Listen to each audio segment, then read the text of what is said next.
Aloha and welcome. I'm Sean Lether. If you're watching us on YouTube, please make sure to help support all of our amazing speakers and like, comment, and subscribe to our Hawaiian IANDS YouTube channel. And please put your questions on the comments section of the replay, and Connie will come and answer them. Thank you for joining this special conversation with Connie Fusella tonight. Connie is a 3-time near-death experiencer whose journey beyond the veil awakened her powerful abilities as a psychic medium and spiritual teacher. In this event, she shares profound insights into higher consciousness, soul awakening, and what it truly means to live in the fifth dimensional awareness. Whether you're watching live or the replay, trust that you were guided here. May this experience support healing, clarity, and deep inner remembrance. Welcome, Connie. You can learn more about Connie at our website, which is meaningfulmessages.info. So thank you for coming, Connie. I'm so excited to have you here. We got to meet at the IANDS conference when I introduced you and Serena, which was a huge honor. And just I loved so much love coming from you, and you're funny, and so I'm glad that we're finally having you be a speaker. So I'm going to turn it over to you, and you can just start with your life and where you were before the NDEs and how they changed you and what you're doing now. So for me, I am a natural born medium, and I started having awareness at the age of 4. And I started to see and hear spirit. For me, this came as first seeing an old man in the basement. I'm originally from, I call it upstate New York, but so kind of in the Poughkeepsie area. And I saw an old man in the basement one day when I followed my mom down to do the laundry. And of course, this terrified me. And, I'm not going to give all the details because you'll have to read my book. But so I saw him a few times. And, I'm 4 years old. I'm confused. I'm scared. And coupled with the fact that where I saw him in the basement was in front of a door that my father had told me never, ever open that door. He invented a story that there was a monster behind the door. Okay. And he did that because the furnace was behind the door, okay? And he never wanted me to go back there and get hurt. So you can imagine, I see this old man standing right where this monster was supposedly living. And so I didn't know what to do. So I never told anybody about it. I saw him a handful of times and then I just stopped seeing him. But shortly after that, because Spirit is very clever and thought, well, this is kind of overwhelming for a small child, I started to hear. And this came in the way of I had a little stuffed animal, like, children always have like a favorite toy they carry around all the time. And I had this little lion cub, and her name was Leah. And I took her everywhere. And she was everything to me, my best friend. And one day, Leah did something incredible. She started to talk. Okay. Or so I thought. And so I was hearing little things, and it would be like the phone would ring, and I would know who it is. I'd hear it's grandma, it's Aunt Julia, or, it's the neighbor. I'd always know who was on the other end of the phone. Or I'd hear things like, Dad's coming home, and then my father would pull into the driveway. My favorite thing, though, is when I played games, especially like the match games with cards. And as I would put my hand to try to find the card to flip over for the match, I would be guided by this voice who I thought was Leah because she was always sitting right next to me. And I'd hear that one, that one. So I was always turning over the right cards and always winning, which was great for me. I never put it together that it was anything other than Leah talking. And then you hear a lot of stories about children that have imaginary friends or they're intuitive when they're younger because they're so innocent and we're closer to the other side when we're young. But what happens is when they start school, and this is what happened to me, your analytical brain takes over. So your left brain kicks in, and the right brain, where all this psychic and mediumship and creativity sort of gets, quelled down a bit.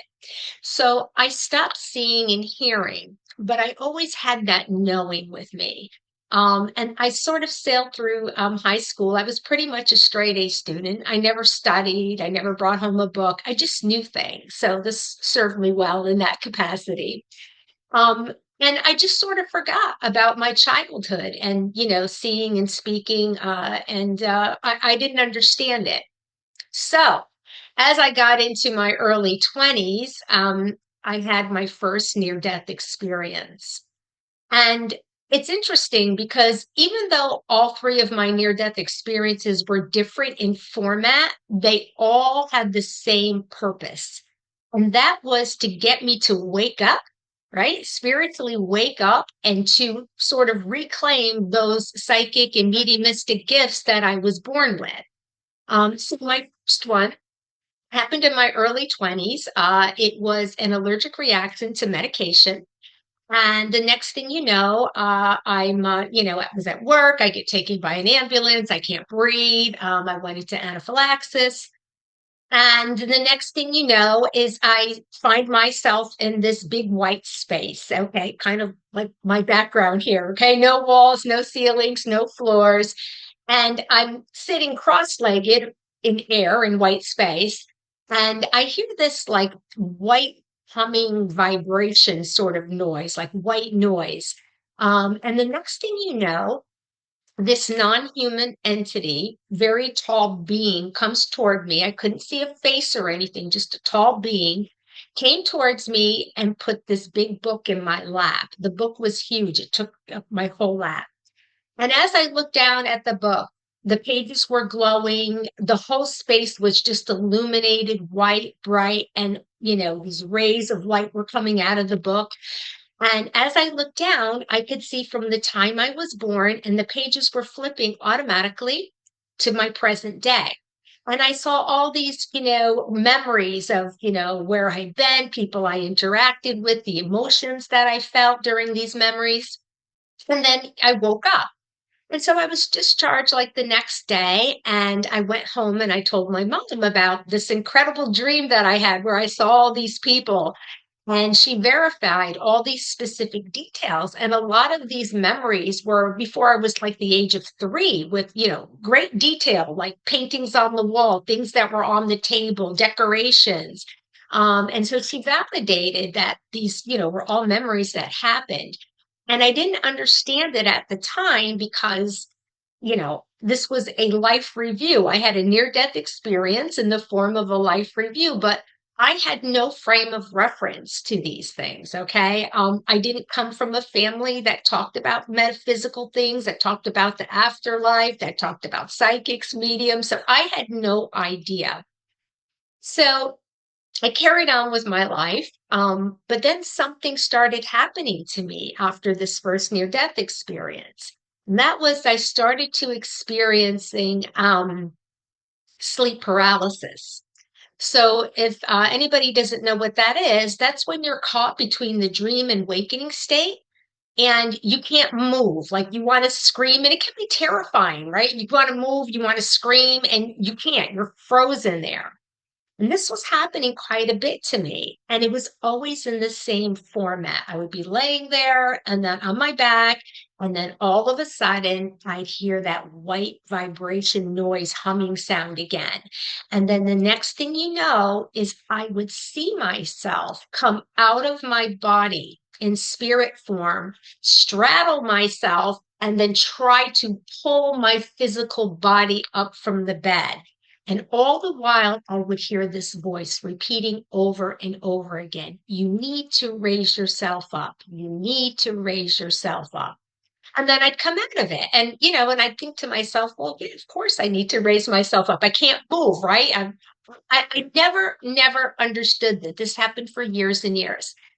And, of course, I understand it now as a medium. Anybody that is a medium knows that in order to do this work and connect to the spiritual realm, you need to raise yourself up. You raise your vibration, raise your energy. So my team of light on the other side, my soul, my spirit helpers, they were literally giving me the keys to the afterlife to communicate again, like I used to when I was young, but I didn't understand it. So what happens? A couple years later, near death number two.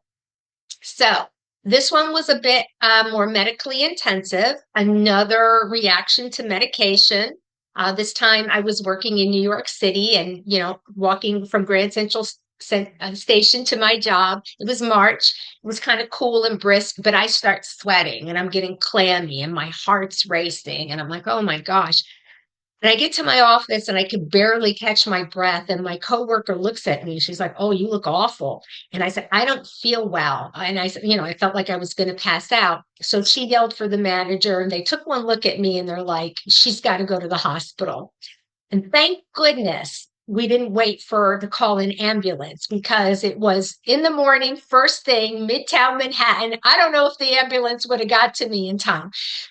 This company that I worked with had their own car service on call. So there was a car right outside waiting for me. And literally, they wheeled me in my office chair out in the elevator, down into the car. And the guy took off and took me to the hospital. As soon as I got there, I remember them putting me on a stretcher. And before that happened, actually, I knew my heart was pounding, pounding, and I thought I was going to die. And I wrote with on a piece of paper I had in my pocketbook. I wrote, "Tell my parents I love them," and I wrote their phone number down, and I handed it to my coworker because I thought I'm gone. I get rolled in on the stretcher. I just remember being in the emergency room and all the sounds and beeping and people around me. And then the next thing you know is I'm floating on the ceiling and I'm watching the emergency personnel work on me. And all of a sudden, I see the doctor grab the defibrillator paddles and start, working on me. And I see my body like jumping off the stretcher. And the next thing you know is I hear that white humming vibration sound again. And then I'm in a tunnel.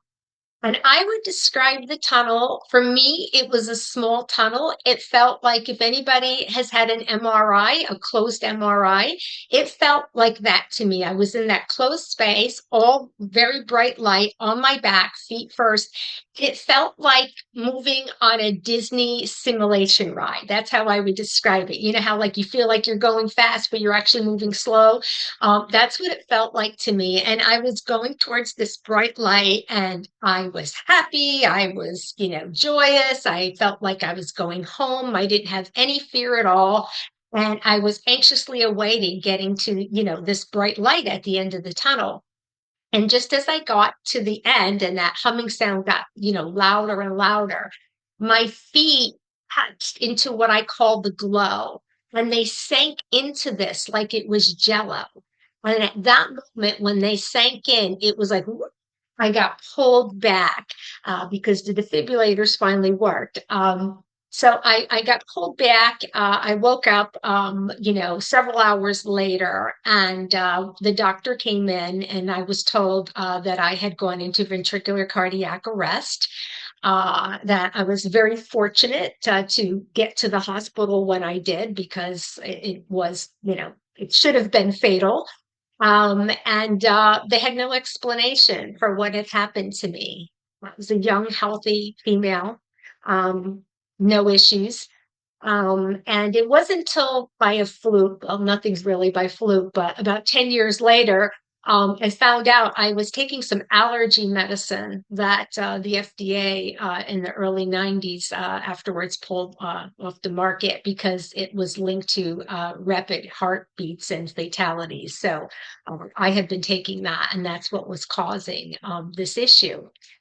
So, I go home and again, I tell my parents about, this incredible dream that I had. Again, not realizing at that time I had another near death experience. But something changed after this one. I went back to work a few weeks later and I commuted about 2 hours one way. It was pretty miserable to New York City. And while I would sit on the train or I'd take a bus, to my next, to my office or whatever, when I came close to people, I started seeing images and I started hearing names. Okay. And so this was happening more and more. And so finally, I had to do something about it.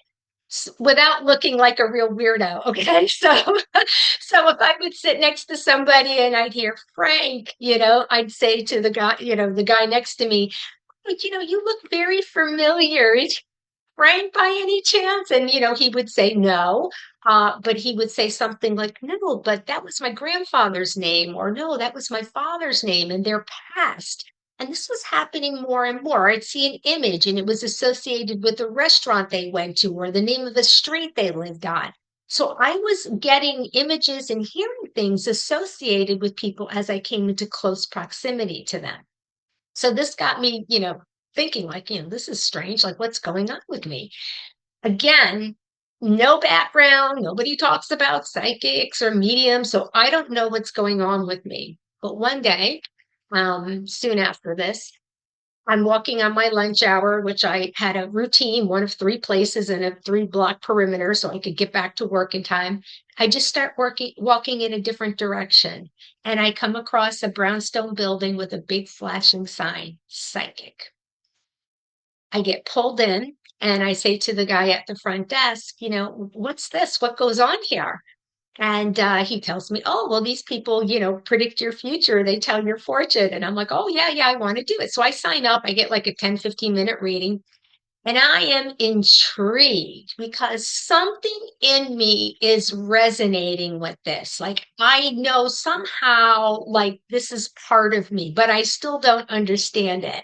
So I continue to go for readings, a couple times a month. And in 1991, I buy my first deck of tarot cards from this place because as I'm getting readings and I'm seeing them doing this, I'm saying to myself, anybody can do that. They're just like looking at the card and saying what the meaning is. Maybe if I do this, and maybe there's something going on with me. Maybe I'll discover something about myself. So that was the plan.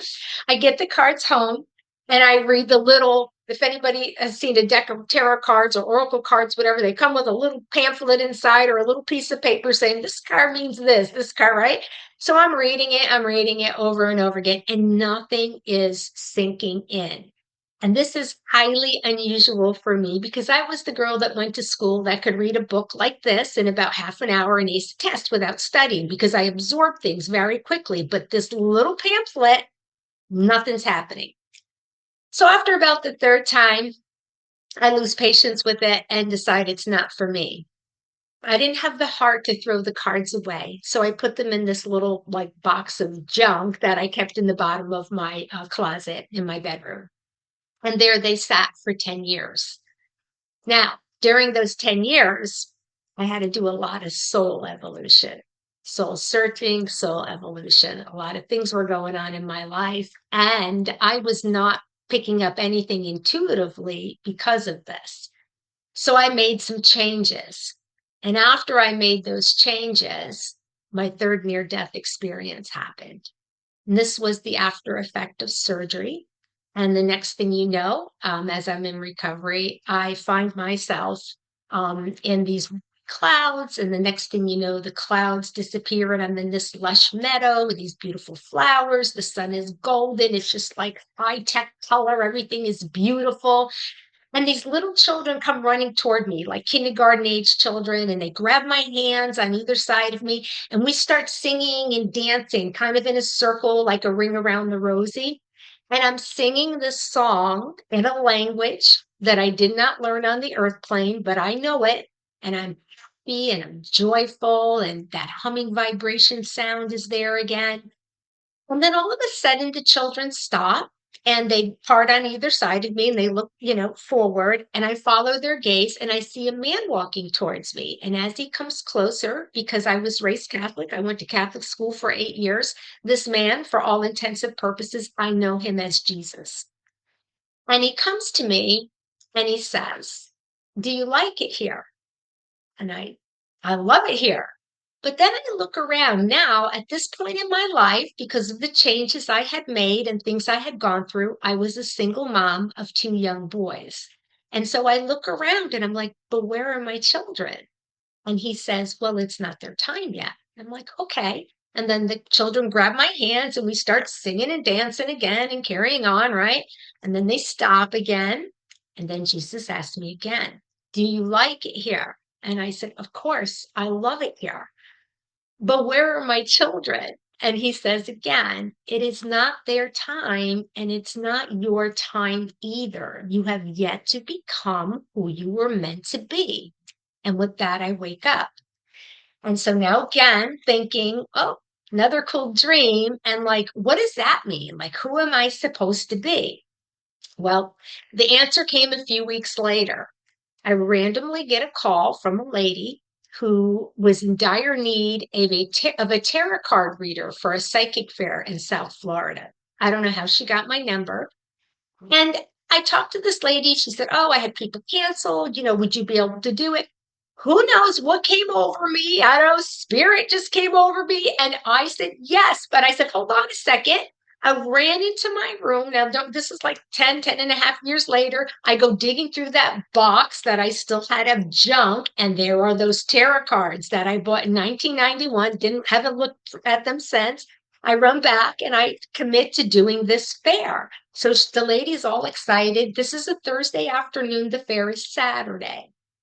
Saturday morning rolls around. I'm getting dressed, getting ready. And then all of a sudden, reality hits Connie. And I was like, oh my God, like, what in the heck were you thinking? So I start panicking and I'm like, what am I doing? Now, I have to say something, my parents, I don't think they knew this, but really named me correctly because my name means loyal. And anybody that knows me, I will never stand you up. I mean, I have to be really sick or have an emergency, but I commit to something, I'm going to do it.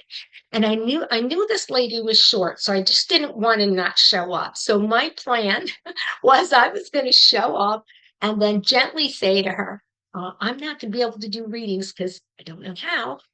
But I'll serve coffee, I'll greet guests. This was my plan. I would do something. So, I get there and the lady like bustles me in and the place is packed and she takes me down this long corridor and all these people are lined up. I'm way at the end. She's talking even faster than I talk, which is amazing. And she's like, here's your table. Here's 2 chairs. This is where you're going to be, blah, blah, blah, blah. And I was like, oh, hold on. I'm sorry.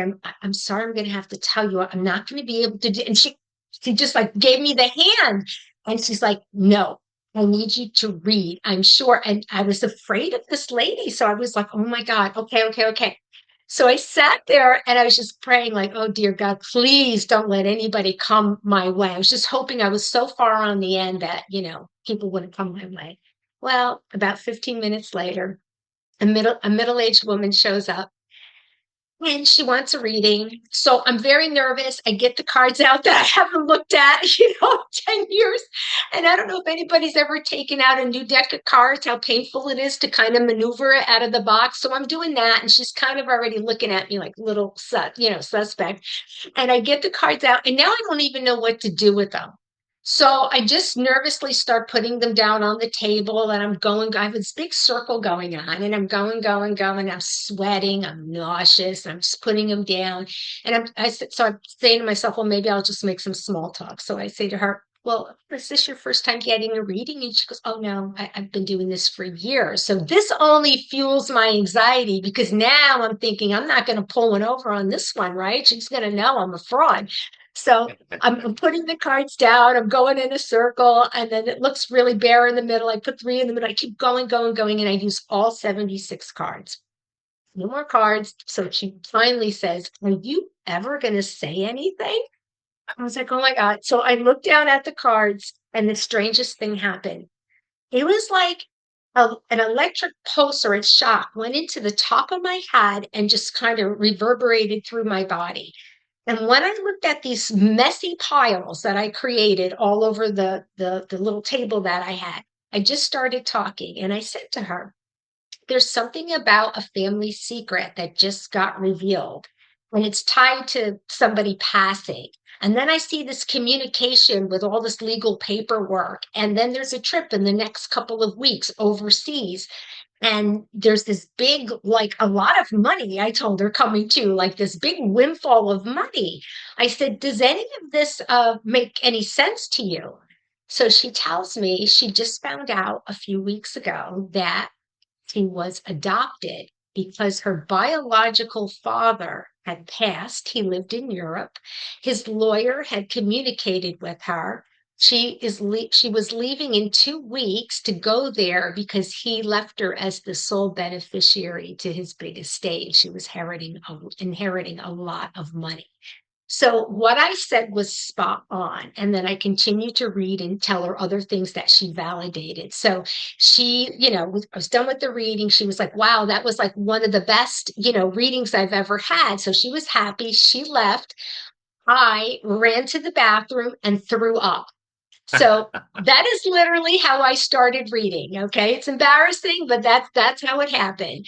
So kind of fast forward, I just was kind of practicing, and on friends, and then I joined like some social groups, and I was just doing it here and there, a little bit here and there, and then I don't know, maybe 5, 6 years afterwards, I started hearing again, and I was hearing names. And I was like, why am I hearing these names? And when I say the names, the person's always like, well, that person's passed. That's person passed. And I'm like, why am I hearing names of dead people? What's going on? So a friend of mine said, Connie, you might be a medium. And I'm like, well, what's a medium? So mind you, I'm kind of fooling around with these tarot cards, but I don't know anything about anything.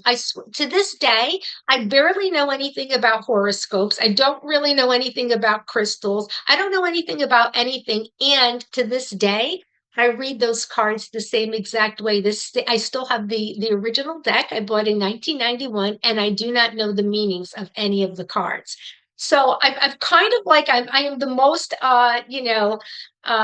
innocently ignorant, I guess, psychic medium, right? And I just do what I do. That was my journey. And but it's interesting. If you had told me years ago, oh, Connie, you're going to be a psychic medium, you're going to talk to dead people, I would have said you're absolutely nuts. Okay. But what I want to just share with you, and what I wrote about in my book, um, when I went to write my book, I had thought many years about writing my story, but I just didn't want my story. Okay. Because, to me, it's exciting, but it might not be exciting to everybody. I wanted something more. And it's interesting. Um, I had a reading with a colleague of mine and friend, Laura Lynn Jackson. We exchanged readings a couple years ago. And she had told me that I was going to write a book. I was already planning the book, and she had told me you're going to get some key chapters while you're on a ship. And what she didn't know is in 2 weeks, I was leaving on a cruise, and that's when I was planning to start writing my book while I was relaxing on my cruise. So it was very interesting. So here I am, like the second or third day on the cruise. I'm out there like early in the morning by myself, relaxing, and I have my little notebooks. I'm old school, I got pen and paper, and I'm going to start relax. And all of a sudden, I get this download. And so my spirit team told me, yes, Connie, we want you to write your story, but we want you to be an example of how you progressed in your soul evolution for other people. So I received some knowledge about 5 levels of soul evolution progressions that people go through. Okay. And I call them solitudes. Okay. And basically, the solitudes are your attitude toward your soul's true purpose. Like, are you going to pick up on the signs from the universe that they're sending you? Are you going to ignore them? Are you going to clear the obstacles in your way? Are you going to give up? All of these things, these factors that affect you. And so what I did is I took these solitudes, and there's 5 of them, and I used my story to show how I moved through these. Okay. So I'm going to share with you what they are and just give you a brief description. So hopefully you can kind of place kind of where you may be and where you need to be and figure out, this will help you figure out how to kind of move forward. Okay. So the first solitude is the clear. Okay. We all come into this world clear. Our soul, we've chosen our bodies. Our soul knows what it's supposed to do in this lifetime. Okay. And like me, I was a natural born medium. I was clear. I was doing what I was supposed to do at the age of 4, but I forgot who I was truly meant to be. Okay. So the clear are the people that know their true purpose. They stay on it, okay? And they may kind of go into other solitudes, but you want to get back to clear before you transition because that means you've fulfilled your soul's purpose in this lifetime, okay? So a lot of the times people fall into this category with natural abilities. Like, for instance, let's say Mozart, right? Natural born genius in music. From the moment he was born, I think at the age of 3 or 4, he was composing, right? He never wavered from that. He was always doing that, right? That was his purpose, okay? So just think of it in those terms. And then the next category is the confused. And I think a lot of us spend a lot of time in this category, including myself. Okay. So when I started hearing spirit and seeing spirit, of course, I was confused. I was clear, but I didn't understand it. And then what happens with the confused, another trait is you do you take up a profession because maybe it's with what your parents did, okay, or somebody that did. Like, so for instance, my mom was a secretary, so I thought that's what I'm going to do. I'm going to be a secretary, okay? And that's how I started. I was a secretary. Why? Because it was comfortable, right? It was a good life, made a decent living. I knew the outcome. It's safe. I didn't push any boundaries. A lot of us do that. We fall into these categories because we stick with what we know. We don't want to break the barriers. Okay. Also, what the confused is we misinterpret signs or we ignore them. Like me, I was getting clear signs, but not clear to me because I was confused. This could be because for me, it was my frame of reference. Okay. My background, my knowledge. I didn't know anything about psychics, the afterlife, metaphysics. It was not in my realm. It's not in my wheelhouse. Okay.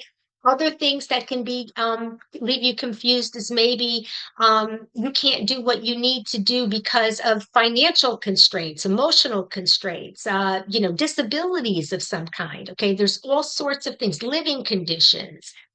There are a lot of things that affect your decisions.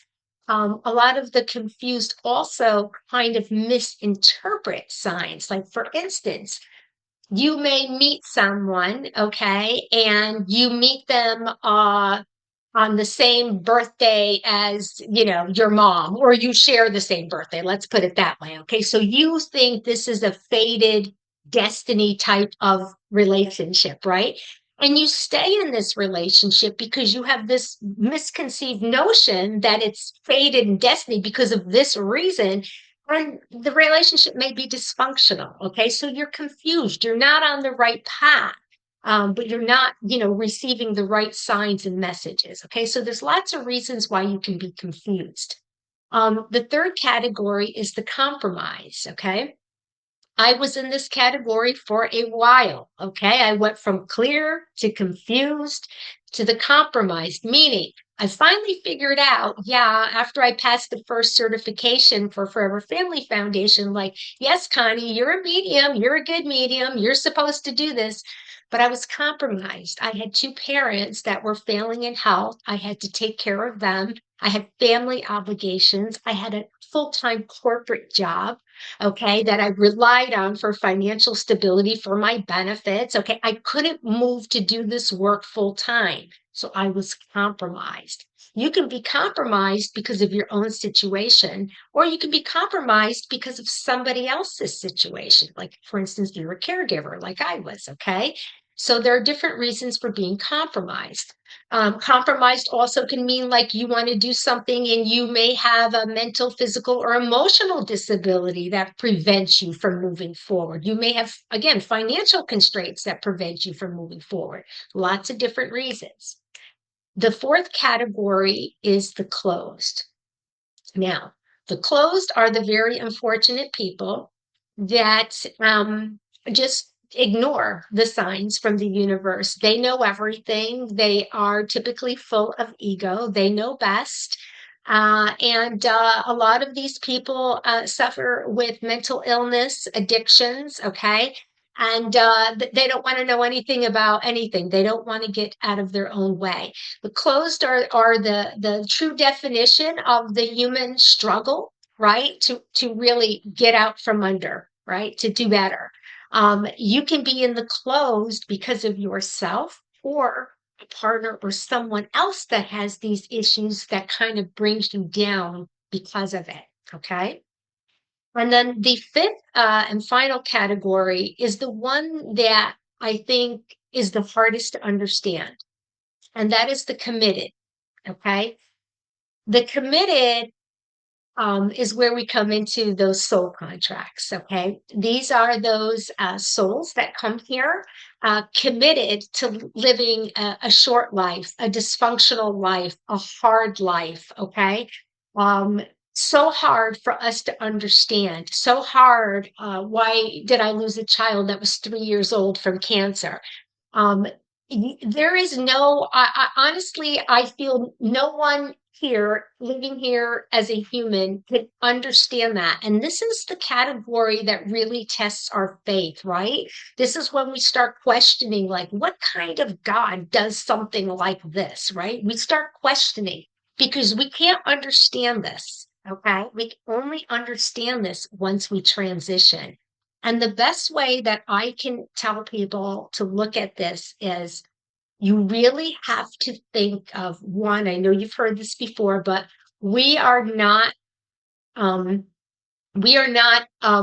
humans with a soul. We are a soul inhabiting a human body for the sole purpose of learning lessons of what it is to be a human being. So if you look at Earth and us as a human being as school, okay, you as a soul, think of this as a soul up there in the universe saying, okay, you know what? In my last life, I was a mother of 7 children. So this time when I come down to Earth, I want to be a man. Or I want to be a mother that can have children and go through those struggles to know what it feels like. Or maybe you were a gentleman that lived to be 94 years old.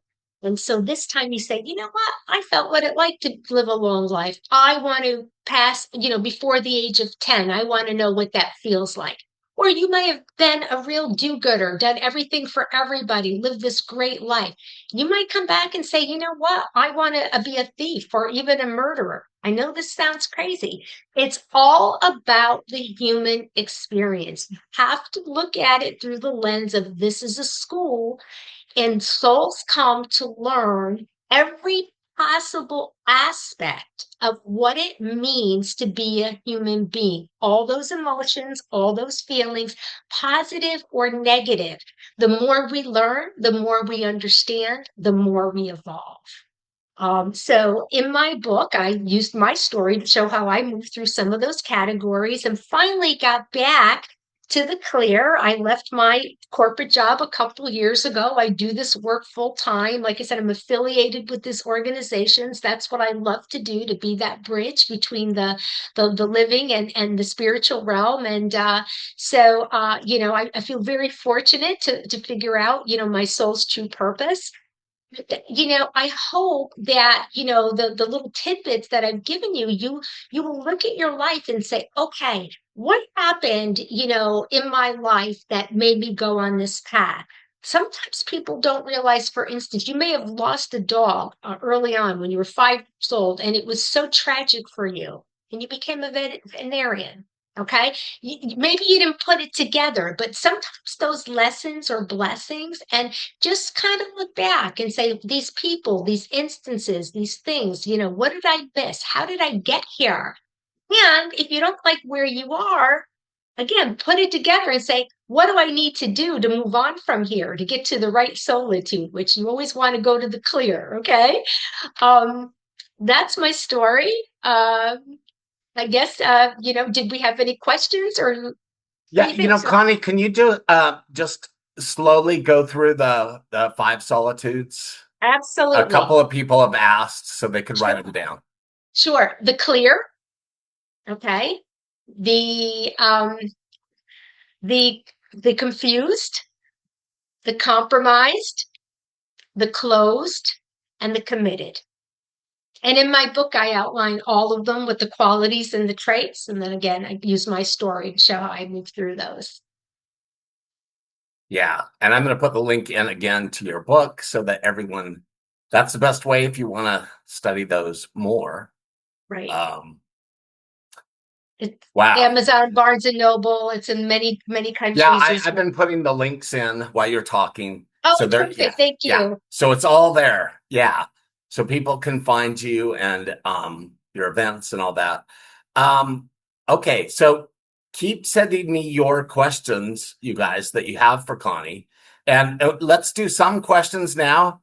And then because we're only at 4:55. So we'll do Okay. some questions, then some readings. Yeah.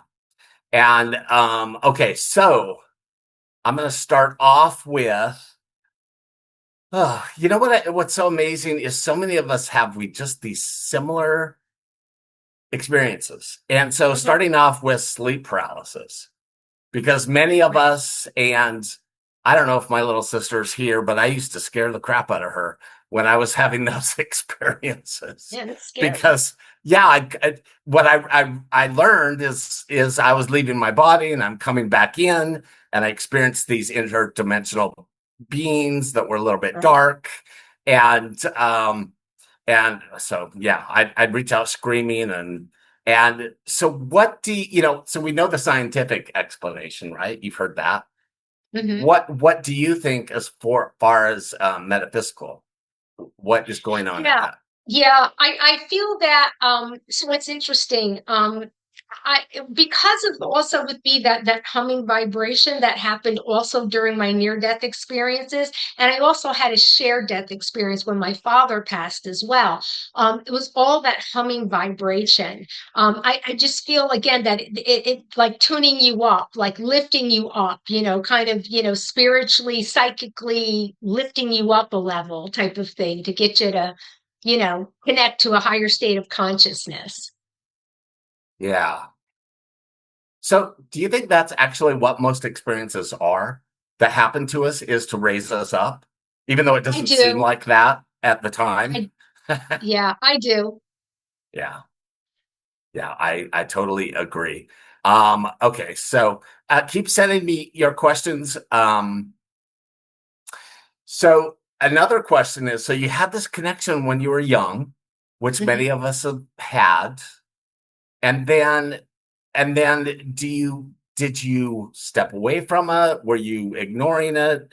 Because it seems like for many of us, then the NDEs come and it's like a course correction, right? Right. Like okay, you were like way over here, and this is where what you chose. Yeah. How does that feel to you?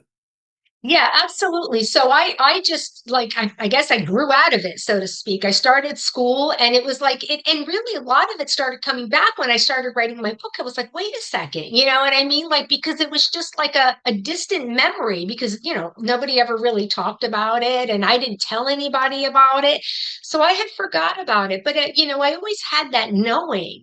And then absolutely, what I find interesting is my three near death experiences. And I've heard, different near death experiences, and they talk about, oh, I saw, this one and my relatives and all these people and all this kind of stuff.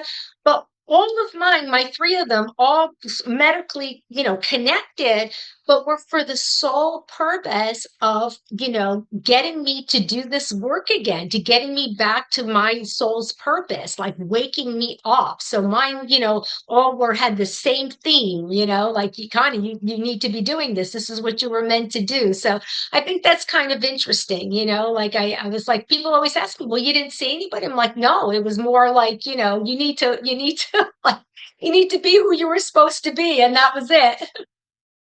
Yeah, yeah. To me, it feels like it's a course correction, a Yeah. reminder. You came here to do this, and let's gently get you on track. Sometimes it's not so gentle, depending on the Right. Right. NDE, but Right. it has the same effect. Um, so I'm gonna just, there's a question. It's personal. But I think you'll agree and you can answer. So she wants to know, I'm wondering if there's a reason I got a concussion recently. Are the messages in that type of experience like a wake up call? Do you want to? Yeah, I think it's individual for everyone. You have to look at the circumstances around that. Like, were you going through something, or were you looking for answers? When you had the concussion, do you remember any insights or feelings or direction coming to you? You know what I mean? Like, if there's anything that I've learned is it's nothing is random. Okay, there is a purpose to everything, but you also have to be careful, and this is, again, the confused state, to read into something and think it's something that it's not. So there's a, you have to be discerning there, and it's all based upon, again, what are you going through? What were you looking for? What are you hoping to get? Are you in a situation that you need guidance and help? So there's a lot of factors. So that's what you have to look at. Like, after, are you changed in any way after the concussion? So you have to look at all the factors. Perfectly said. And the easiest thing in my experience is I just always ask, what is this supposed to teach me? Right, What's the lesson here? Because I truly believe all things are lessons. Um, and it could be as simple as, watch where you're right, walking next time, or, right. you know, Right. And the other thing too that I wanted to say is, when we talk about our soul's true purpose, I get a lot of calls. A lot of people, like, they call me up, and they want a reading. It's like, well, I want to know what my soul's purpose is, or I want to know who my spirit guides are, and all this kind of stuff. My personal opinion, nobody can tell you that but yourself. These are personal spiritual journeys that you need to find. Okay. But you have to look within. Okay. And I always like to say, life, I think, is an acronym for look inside for everything. Okay. So look inward, go into the quiet. If you can't go into the quiet, which, believe it or not, I can't meditate. People who know me knows this. I'm very too ADD. But do something, listen to music, ride your bike, walk in nature, but do something that just relaxes you, and then put your intentions out there and ask, the universe, spirit team, hey, tell me what I need to know. What direction do I need to be going in? Okay. Nothing is by accident. Okay. The other thing that I would say is don't overcomplicate it, because as I was talking about how Earth is just a school, you don't need to come into this world to be, a neuroscientist. Your soul's purpose might just have been to been a mother, or maybe it was been just to know the love of a pet, like a dog or a cat or something. It can be so simple. It's about experiencing human emotions, whatever it is, fear, loss, anger, happiness, joy. Okay. That's what it's about. So don't overcomplicate it. And the key is like, if it brings you joy, then do it. You're probably on the right track. Okay. Don't stay in your job. I mean, I understand, we have to make a living, but even if, like me, I thought, oh yeah, I'm doing my job. It was a good job, but it didn't bring me joy. And finally I had to say, I can't do this anymore. I have to do what I'm supposed to do. And, now it all makes sense to me. that's great. You said something briefly, which I remember before, so I'm glad you brought it up. I don't know if everyone heard this, but you don't like to meditate. Correct. And everybody always hears you need to meditate. Mhm.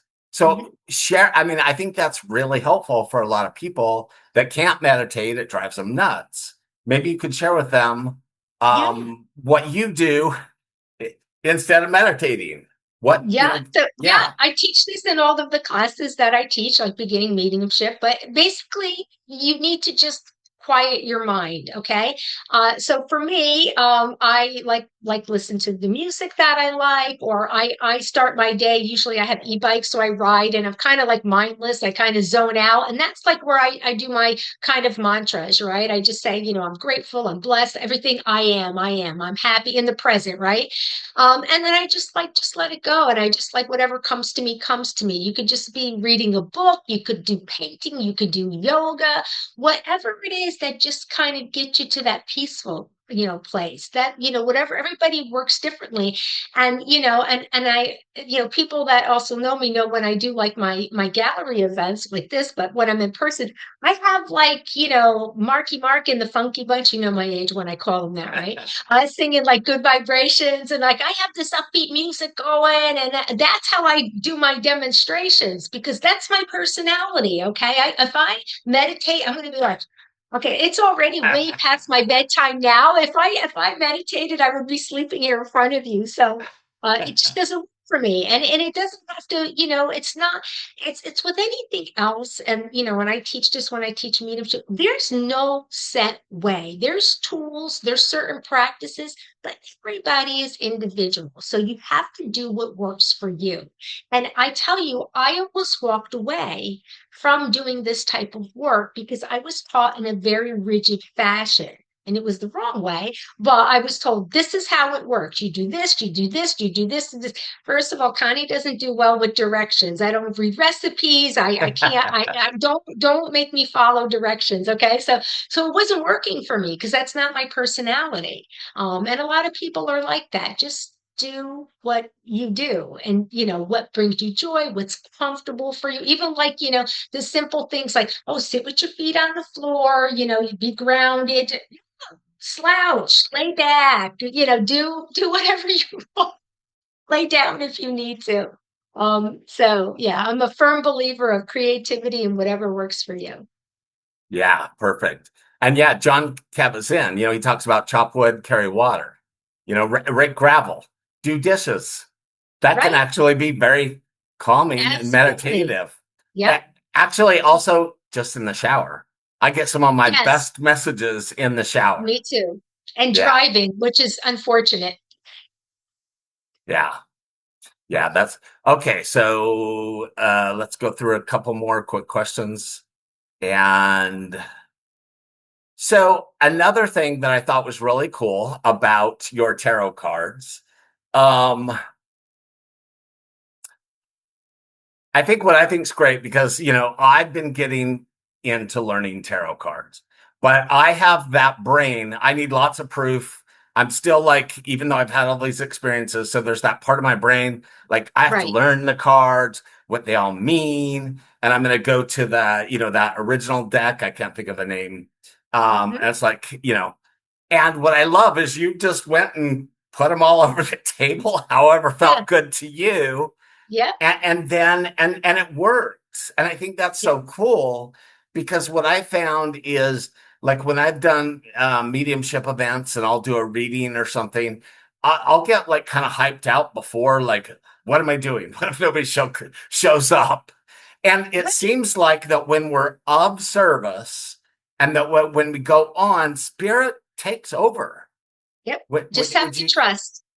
So it's like even if your cards are a big mess, Right. spirit is going to guide you with how to It's interpret all what it about what means. comes to you first. And that's how I teach too. Like I put up a card and I said, "What does that mean to you?" Then that's what that card means to you, not what the book meaning says. When your mind goes to when you see a card, what that means to you, that's what it means. That's how you should work. That's your intuition. Yeah, that's very cool. And I'm so glad that you say that because, Yeah. some people are, what is that, purist? And, Right. Well, again, and yeah, it's structured. It's structured, and again, it works for some people, and that's great. I'm not, like I said, if that works for you, then do it. well, So, it seems like most of us experiencers, empaths, we're like feelers, not yeah, like not very good at following the orders and doing exactly what we're told. It's all right. about the feeling, right? Yeah. Mhm. So okay, but I loved that story. I thought it was really great. So for everybody studying tarot, and if you don't remember all the tarot stuff, now you know you don't have to. You don't need to, right? Yeah. So, okay, so so the when you're talking about the solitudes, the committed, what is the best way for us to deal with the committed? Our friends and our family that fall Right, under that. right. And maybe Yeah. describe committed again just for Yeah, everybody. so the committed again are those that have tragic passings, leave us too soon, painful passings, things like that. It's hard, especially if I'm doing a reading, and I do a lot with people that have lost children. You don't want to go into a whole spiel about soul contracts because that's kind of right, not emotionally what they want to hear about. So I usually just touch upon it and just say, you might want to research it, blah, blah, blah, but I don't really go too much into it.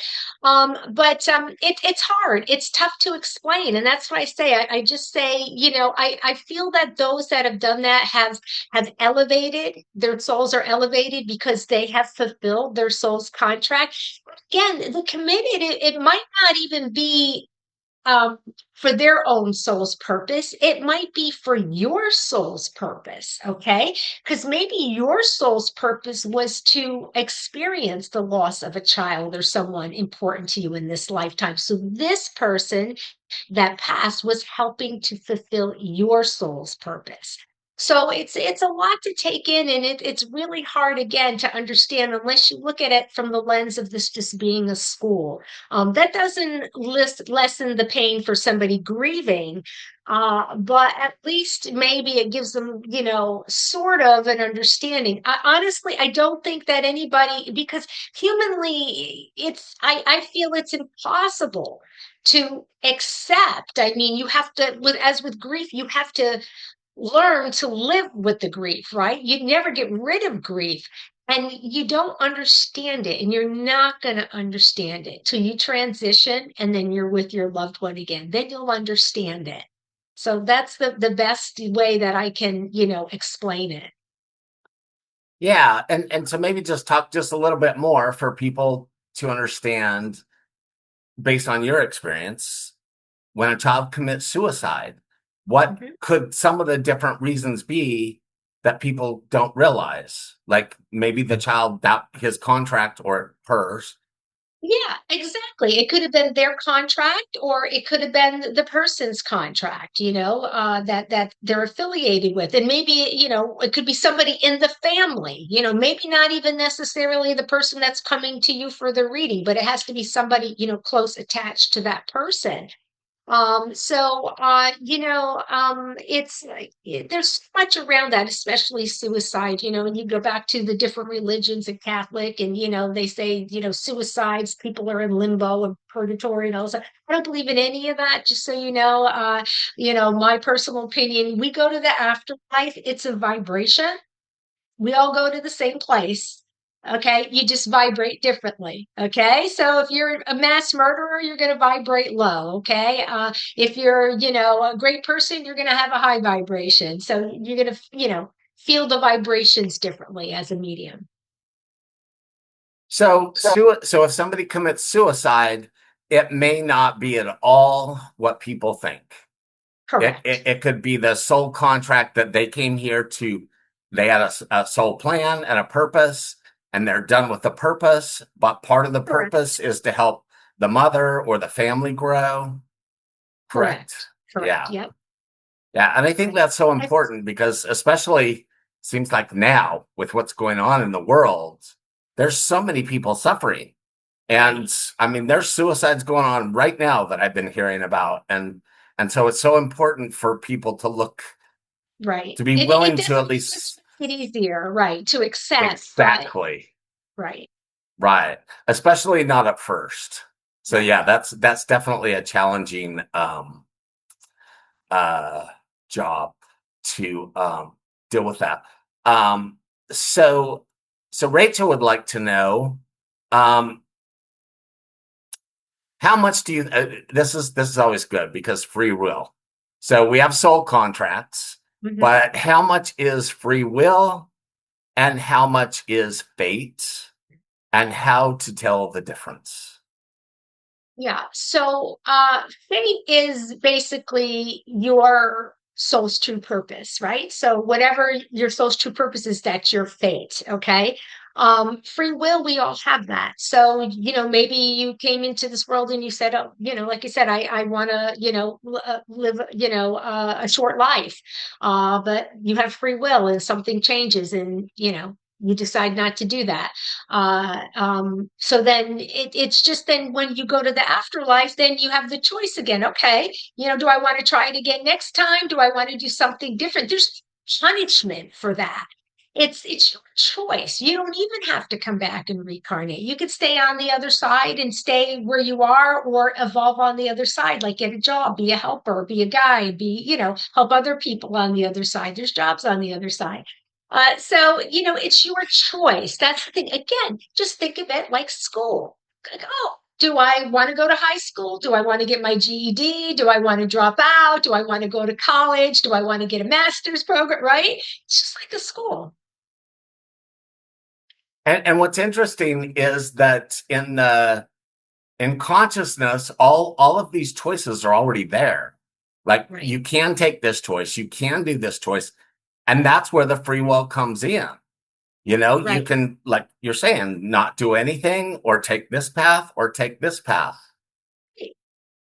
Right. Absolutely. But it seems the universe and Akashic records and all of us that they kind of know at least what we're probably gonna do at Yes. some point.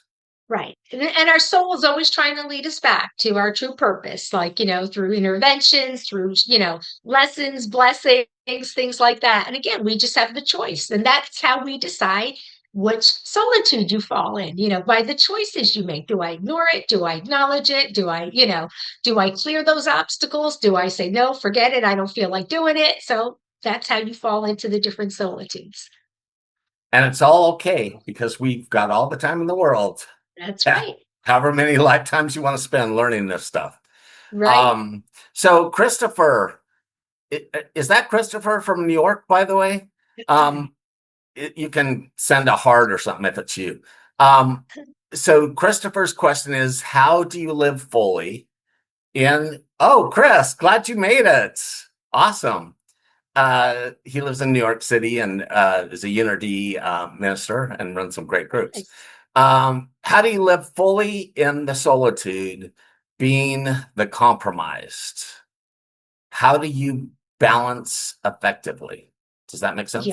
Yeah, Okay. yeah. So good question. I did that for a while. Yeah. So again, I had my full-time job. I was doing readings on the side. You can do it, okay? But again, you're compromised. I was stressed. I was running two jobs. I was tired. I was, getting pulled in different directions. So you're not I wasn't able to relax. I mean, now, like I said, I'm lucky I can plan my days as I want and do what I want when I want, right? And so, it's how you just manage your life. It's okay. I mean, because there are certain constraints that sometimes we just, can't get around. Again, like you said, if you're a caregiver for somebody, you have other responsibilities. We certainly, don't want people shirking responsibilities, right? We have to balance that as you say, and just do the best that you can.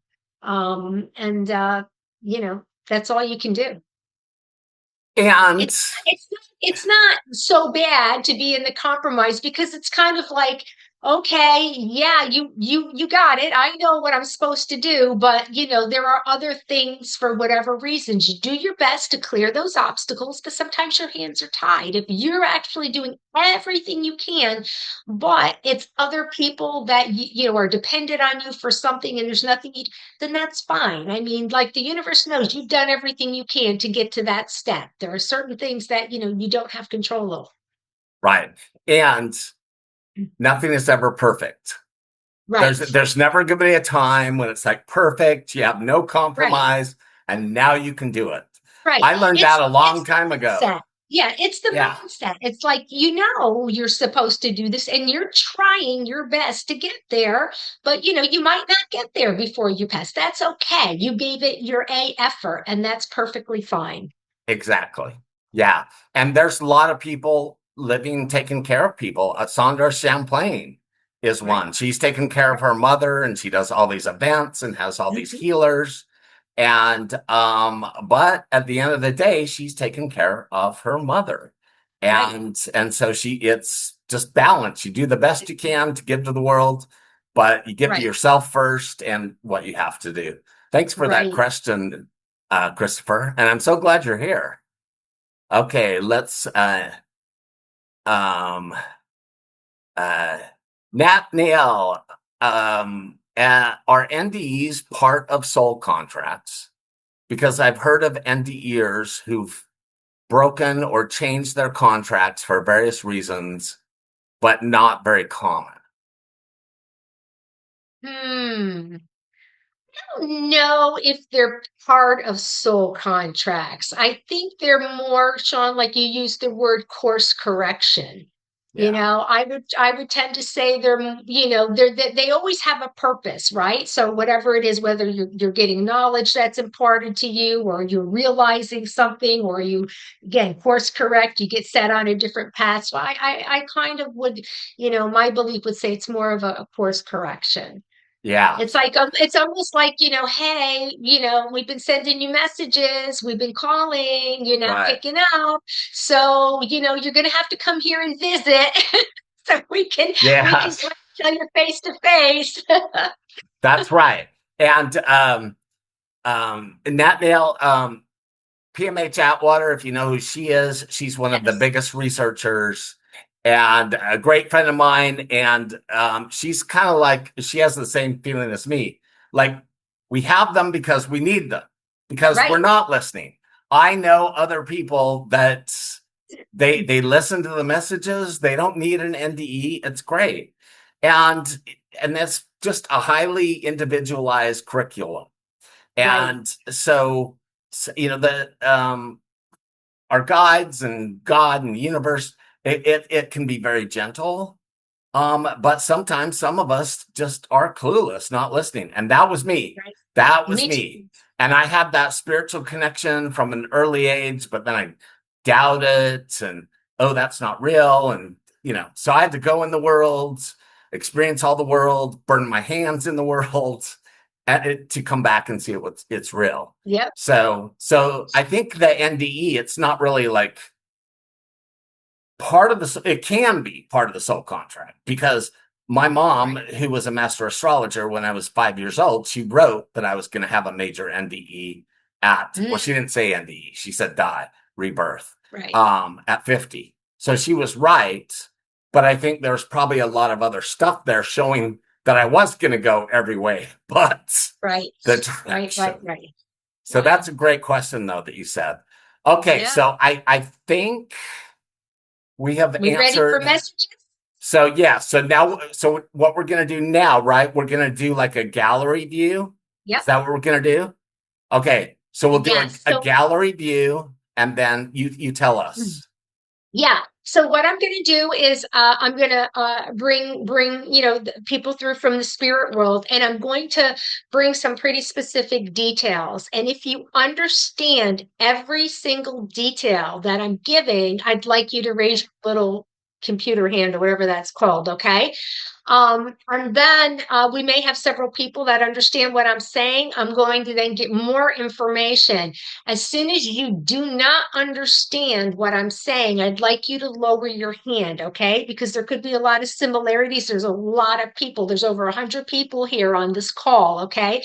So I want to make Right, sure I we're get to right the at real. 111. Isn't that perfect? Right now it's 111. So Okay. angels are So ready. you need to understand every single piece of evidence that I'm bringing, okay? All right. So, what I'd like you all to do is to put your intentions out there for your loved ones to join us, and I'm going to do the same. If I bring a name, it's going to be the name of someone in spirit or somebody here. Names are first, middle, or last name. So if I say Rob, Robert, it could be Rob, Robert, Bob, or maybe their last name is Roberts or Robertson. Okay. You'll see how I work as I go through this. So And also, if you don't want to be on camera, let us know. So So we could also actually probably do it where you have your camera off and you're off at, Right, but just make sure if you don't want to be on camera, then turn your right, camera off and don't raise your hand. But right. I don't uh, need to see you. I just need to hear you. So, right, yep. okay. So, and also remember, because everybody always thinks, they're thinking of one special person, usually that they want to come through. I may bring somebody else that would open the door for that person. So keep your horizons kind of broad, but I'm going to try to bring some real specific stuff because there's so many people here. Okay. All right. So, first of all, I've had this gentleman waiting here. Okay. He lets me know he passed under the age of 80. I do feel like there is an Air Force connection to him. This is dad for somebody. He's on the taller side. He's over 5'10", as I understand it. Nice looking man. He kept his shape. He's showing me he's an average medium build. He also gives me the month of March as being significant for a birthday, passing, or anniversary for him or you or someone in your family. Who understands this as dad Air Force connection? And dad could be dad, father in law, stepdad. And you have to understand everything that I've said. So right now we have Susan and Venus with their hand up. Oh, great. Only two. Awesome. Okay. So let's see who we're with here. Also, he lets me know that there is a connection to Arizona. Okay. So there's a trip or a memory to Arizona. Who understands this? If you don't understand it, put your hand down. Venus, am I with you? Can you unmute yourself? Working on it. There Okay. you are. So you understand this is dad, Air Force connection? Not dad, husband. Okay. Well, do you understand the Arizona though? Yes, we had a long trip out in Arizona. We had to go out there a couple of times for our military Okay. children. Hmm. Okay. And we also have Laura has her hand up. Let's just unmute her. I just want to make sure.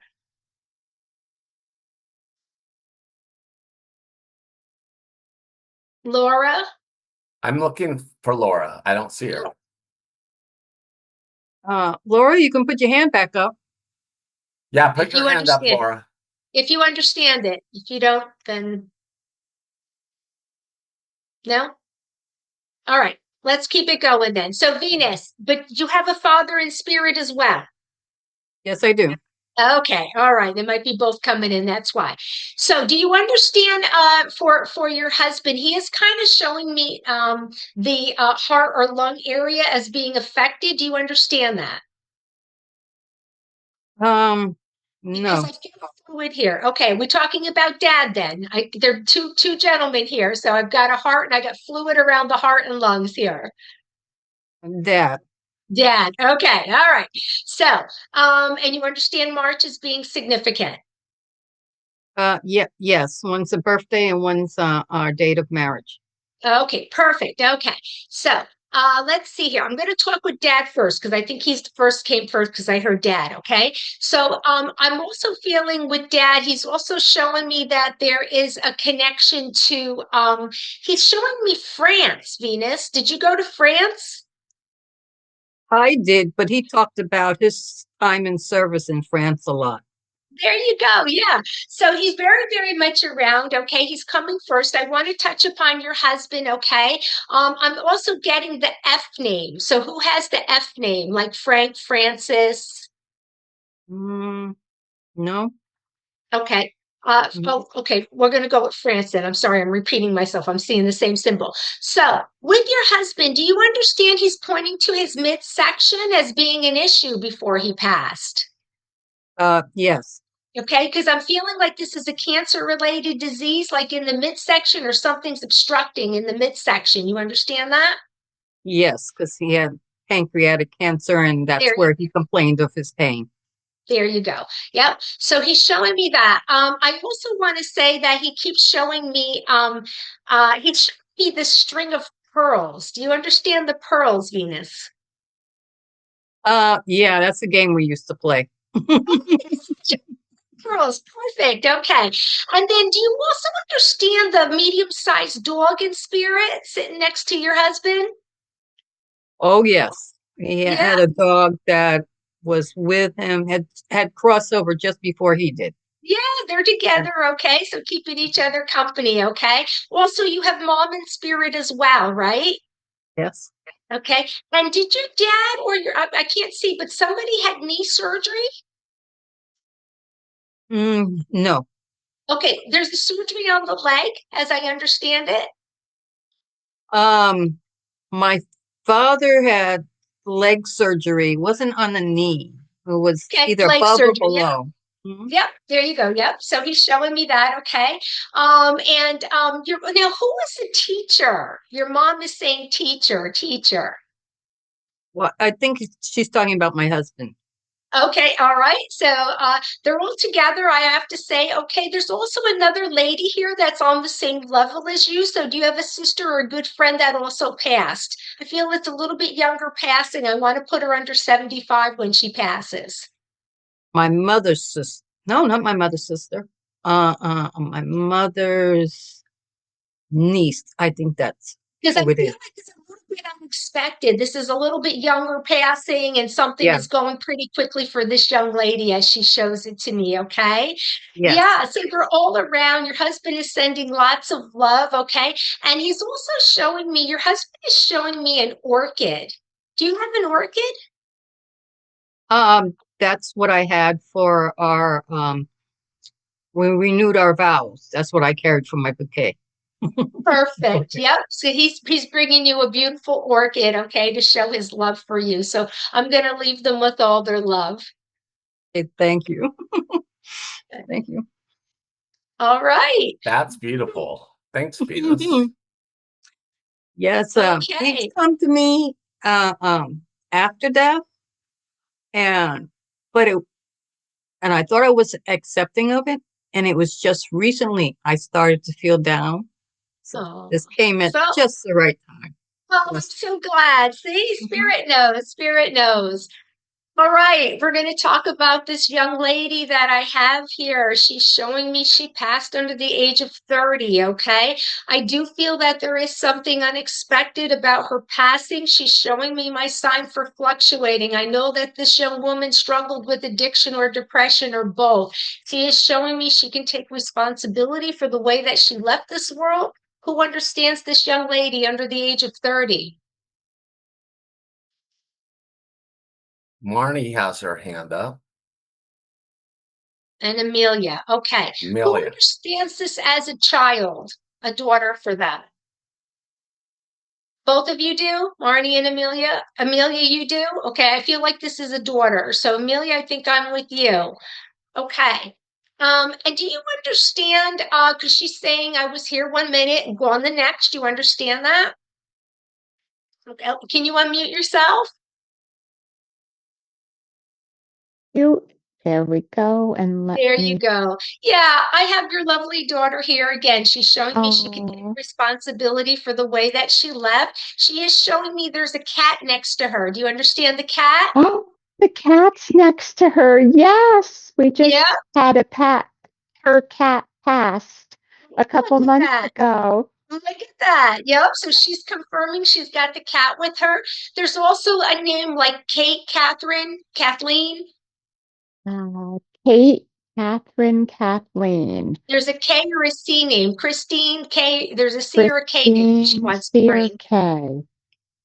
Do you understand that? For someone Um, here or past? Could be a middle name. That's okay. I'll let you think about it. It'll come. She brings me September as important for a birthday, passing, or anniversary. September is important for her birthday. Yes. Yeah. And then also she wants to acknowledge brothers. She has a brother that's still here. Yes, acknowledge brother. Okay. Yes, she has a brother that's still here. Okay. And who's Alex? Alex, that's her cousin. Yep. She I wants to acknowledge. Yep. Okay. I I feel just like texted her mother. I was just going to say there was just communication she's showing me. Okay. Oh, So she's right there with you. She's very, very much around you. She keeps talking about, did you ever have a bird in a cage? yes, we've had a bird in a cage. Yeah, the Yes. bird is with her as well. She's got the cat on one side and the bird on the other. Okay. And Oh, Yeah, she's also she's showing me Florida. So was there Florida, memories? yes. Yep, memories there as well. Memories And in she's also Florida. showing me, did she have a tattoo or was there a tattoo done in her memory? Yes, she had a tattoo. Yes. Okay, yep. She brings you, this is interesting. I keep hearing bluebird, bluebird. Does that mean something? Bluebird. Yes. I associate the bluebird, a blue jay, with her, and I was told that Okay. before. So she is confirming that is a sign for her. She's very, very much around you. Who has the March connection? March. March March connection. or MAR name? Marie, M Mary. MAR name, Yep, Marie Mary. So my middle name is Marie. that's it. Okay, yep. So she's just showing me that. And then I also have the J name, Jenny, Jessica. Jessica, that's her name. There it is. Okay. Jessica. So she's right there. Okay. She's right Oh, there with you. She always shows me, do you have a fireplace, Amelia? we have an electric fireplace, yes. She showed me I'm right on the fireplace. I'm on the fireplace, she keeps saying. So what's of hers on the fireplace? On the fireplace. Oh, yes, the fireplace in the back room, the electric one, her picture that, There it is. yes, her pictures go around. It's a special frame. Yeah, Yes, yeah. So she's very, very much around you. So I'm gonna leave her with all her love. that's beautiful. Thank you so much. God bless you for You're what you welcome. do, especially for us moms. Oh, thank you. It's my Thank pleasure. you, Connie. Thank you. All right. That was awesome. Wow. All right, we're going to talk about a lady that I have here. I feel like this is mom. She shows me she passed elderly. She's in her 80s. I don't feel like she made it to 90, maybe 91 at the most. She tells me she's bedridden in the end. I do feel that her lungs are compromised. There's a lot of fluid. There's swelling in her legs. She shows me that you're taking care of her. She's showing me that you're hands-on care for her, that she was able to stay in the home before she passed. Who understands this as mom and taking care of mom like that before she passed? Cindy has her hand up. Right. And we look like we have Pamela. Oh, we have a few people. Okay. Everybody understands everything. The swelling is important, especially in the legs and the feet. Okay. I do feel like this is a cancer related illness. Who understands this to be lung cancer? We've got Scotty up. Okay. Scotty, can you unmute? Oh, and Christine too. And you both understand this for mom Yes. and taking care of her in the home. Yes. Okay.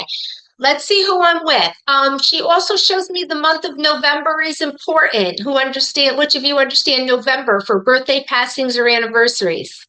Can you unmute, Christine? Do you want to unmute?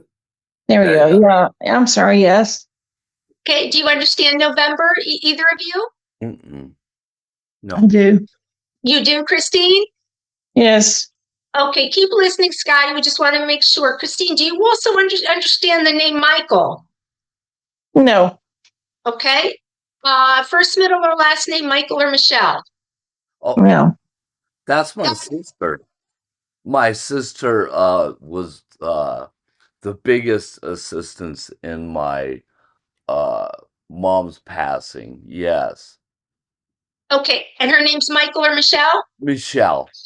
Okay, hold on, because they might be Uh, bouncing. Let's see who we have here. Okay, so this lady is telling me that she was a fall risk. I feel like she broke her hip or she had something done. Again, I'm having that leg oh God. symbol again. Yeah, she did that a few times. Okay, I think I'm with you, Scotty. So thank you, Christine, for listening, but I think I'm with Scotty here. So your mom is very, very grateful, okay? But I have to say she's a bit feisty. Do you understand that? Oh, she definitely turned out to be a little feisty. Yeah. Yeah. So she's telling me, especially in the end, I kind of feel like she was a bit demanding, even though, she was, she's kind of chuckling about it. So I feel like she was good natured, but I know that she required a lot of assistance in the end. And so she's coming through really to thank you and thank your sister, okay? Because I feel like, you both were really doing your best to try to help her, okay? Now who also has the John James Joe name? Okay, well, her brother's name is James. Okay. So and he's passed as well, correct? He is. Okay, yeah, he wants to acknowledge her. And who's Margaret? Margaret is uh the lady. She has this room for me, and I switched work for her. I take care of her and have for years, and Okay, she yeah, has this beautiful room for me, but Margaret is a few rooms down on that way. look at that. Well, your mom knows about that, okay? So she's just showing me she knows where you are. She knows where you are, okay? I feel like your mom was a woman of faith to some extent because she does show me rosary beads. Do you understand that? She had a very lot, and she was just so in service to Yes, the that's what she future. shows me. Yeah. I know she left behind a Bible and rosary beads, as I understand it. She's showing me. Yeah, definitely a lot of rosary beads. Yeah, yeah. Who's Rose? I'm saying rosary beads, but I hear the name Rose as well. And Rose means Teresa as well. Is there a Rose or a Teresa? This would be kind of my cousin's helper, Rose. Okay. And she's pretty much family, and she's Okay. Mom wants to acknowledge her. When I hear the names, they want to acknowledge. Okay. She's talking about you riding a bike. You ride a bike? I have her bike. And Okay. I don't have a vehicle, but it is in town, the next town over, and I got everything, and I had the bike to get around. Okay, yep. So she knows about the bike as well. Okay. And the other thing that I want to say, I see your background, but do you paint? This is a painter, and I just got so attracted to this painting years ago, and but me and another lady are trying to research who this artist is.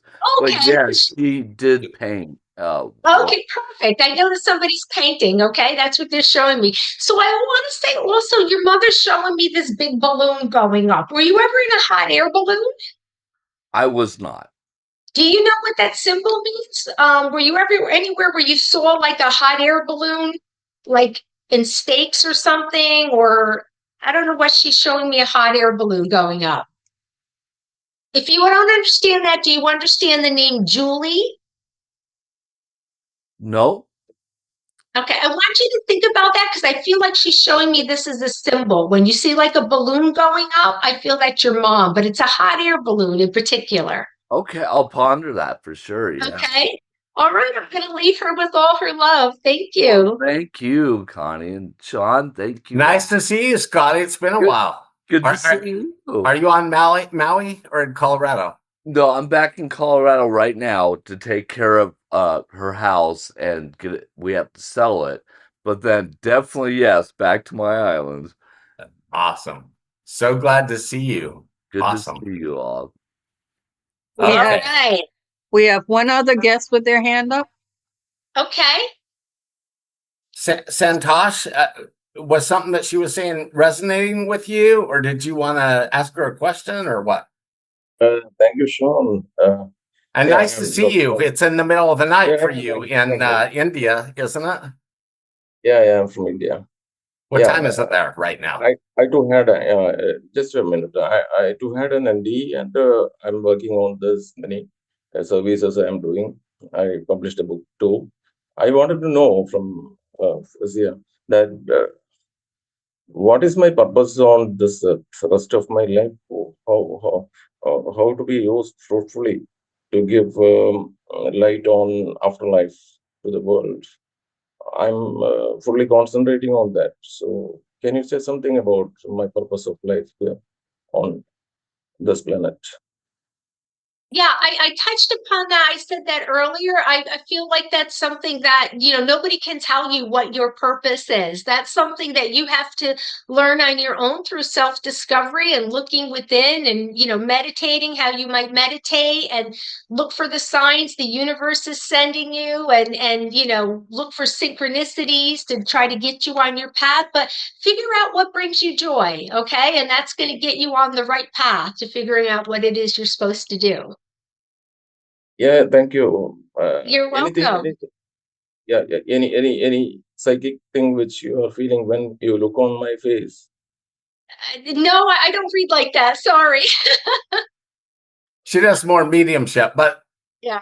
Santosh, you are on the right track. I know that. I've known since we first met. So just keep following the breadcrumbs. You're doing great. There you go. Yep. Yeah. Okay. All right. So I want to talk about a young man that I have here. I also feel that he passed earlier. Okay. I'm going to put him actually under 25 when he passes. He is showing me that this is an accident. And he is showing me I'm here 1 minute and I'm gone the next. There is a connection to a name like Chris, Christine, Crystal, Christopher, something like that. I do feel like this is a son for somebody who understands this. Heather has her hand up. Okay. You want to unmute Heather?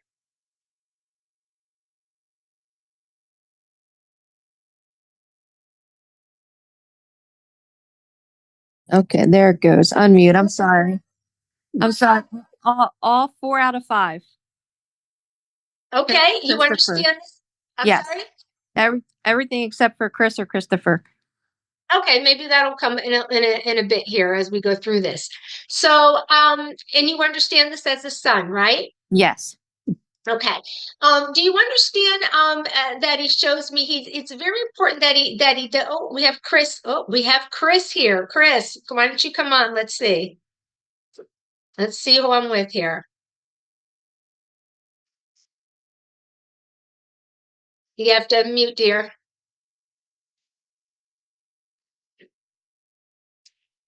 You have to unmute. She doesn't know how. Can you send her a request to unmute, maybe? Does she have her hand up? Chris, keep your hand up. Yeah, she had her hand up, and her name is Chris, so that's why I wanted. Put your hand back up, Chris, so I can find you. If it applies.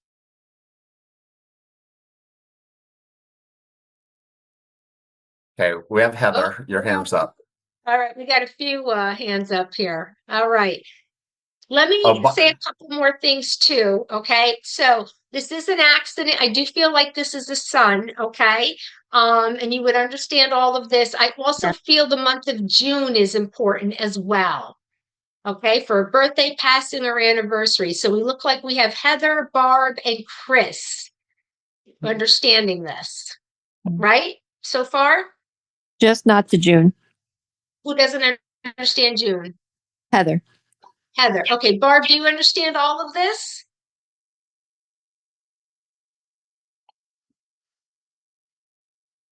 I don't see Chris at all. Chris, is your hand up?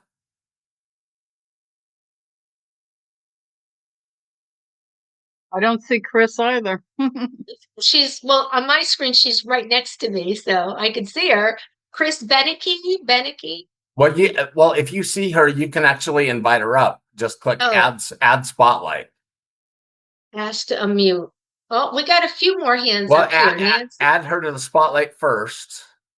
Oh, there she is. There she is. I can hear her now. Okay. I think you can hear me now. I apologize. Okay, let's recap. We've got 4 people here. Nancy, I see your hand as well. Okay, we've got a young man under the age of 25. I feel like this is a son. I have the Chris connection kind of name. The month of June or the number 6 is important somehow. So if you don't understand any of it, please put your hand down. There's a portion you don't understand, put your hand down. You have to understand all of it. How do I get my hand? Oh, there it is. Okay. So we've got, oh, Nancy, you understand everything? Can you hear me? Yes. Okay, I was having a hard time figuring out how to raise my hand. For some reason I have a new laptop and I'm trying to figure everything out. Okay. I have a son that left this world very unexpectedly, age 27. Okay, hold on. Don't give me any information. Do you So, understand everything Nancy, I've said? if you want to be added up, you have to turn on your camera. Otherwise, we can't add you to the screen. Yeah, I can't get my camera to work for some reason. Okay. Okay, so then you can just stay off screen. Okay. Okay. Okay. But do you understand the Chris connection? Yes, I do. Well, Okay. Chris was That's okay. a friend. Okay, all right. Okay. Do you understand the month of June? Yes, Okay. So probably with you, and you understand this is an accident. yes. Okay. So he's coming closer. And what I feel from him is he kind of shows me though that he can take some responsibility for what happened. Do you understand that? Yes, I Okay. totally, yes, I do Okay. understand. So Yeah. he's also showing me that he's giving me the month of March. Is March also significant or is he one of three? March is his birthday. March 26th is his birthday. Okay, perfect. And That, do you also understand the name Anthony or Tony? yes, I do. Okay, because he wants to bring that name as well. There's also this nice looking dog next to him, like a golden retriever or a lab dog. Do you understand that? Yes. Mhm. Okay, so he's showing me that's keeping him company. Now, who's Robert? Robert would be his uncle, my brother. Okay, also passed? No, Robert Okay, he's here. he's here. Okay, that's Yeah. okay. He wants to acknowledge him. And who has the connection to being a first responder, policeman or fireman? Oh, let me see. Or was there a EMT that came for him? There's a paramedic or a policeman or fireman he's showing me. Yes. Well, Okay. his roommate found him dead. Okay, all right. It was more for medication. Okay, don't tell me anything, okay? Who is Don't tell that me speaking information. so that I can add them to the spotlight? Oh, I heard somebody, but I don't know. I don't know. Who are you talking to right now, Connie? Nancy. Who? Oh, Nancy Lake. Okay, I'm just trying to find her Oh, gotcha. because she left the spotlight for some reason. Oh, okay. So Nancy, I just want to acknowledge that your son is here. He's very, very much around you. I also feel like he does show me that this was an accident. Wasn't something that he intended. Okay. Right. And I also want to say that he's also showing me like photography. So who was good with photography? Well, he was an art. Oh, now you're on mute. Ooh.